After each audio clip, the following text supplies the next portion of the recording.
from Surah Al Nahal, verse number 49. A'udhu billahi minash shaitanir rajeem.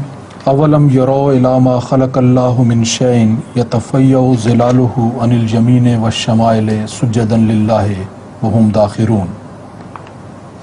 Walillahi yasjudu ma fis samawati wa ma fil ardi min dabbatin wal malaikatu wa hum la yastakbirun. There are the two verses. It's one verse.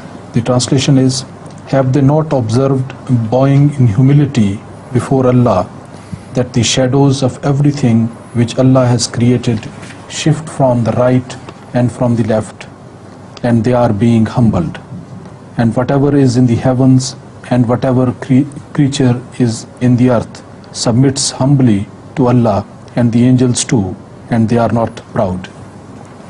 Could you please kindly explain that what is the meaning of that the shadows of everything which Allah has created shifts from the right and from the left, and they are being humbled? In fact, here zilal are not used to indicate darkness. It only indicates here a person or things which submit to a superior thing.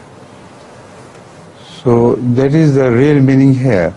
If you understand zilal to be shade, shadows or darkness, then you will miss the whole meaning. That is why in another verse the same zilal is used in that sense, like zilaluhum bil ghudubi wal athar.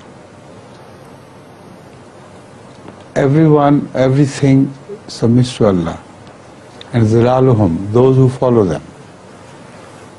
For instance, Hazrat Muhammad Rasulullah sallallahu alaihi wasallam submitted to the will of Allah. And who were the zilal? The Sahaba, the companions of the Holy Prophet. They all submitted to the will of Allah behind him. So he was the Imam and the rest were shadows. So it is only in that sense that zilal is used here, not in the sense of darkness. Darkness has nothing to do with God and godly people. It's a result of a separation of light of Allah and people who stand behind that curtain which interrupts the light of Allah. They are in the darkness. Their zilal is different.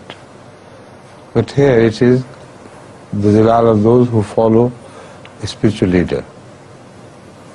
Right? And right and left means the entire world belongs to Allah and to His people who follow Him. It's not a question of right or left in another sense. East belongs to them and the West belongs to them, and the shadows, that is those who follow Muhammad Sallallahu Alaihi Wasallam, wherever they go, they bow to him. Right? Yes.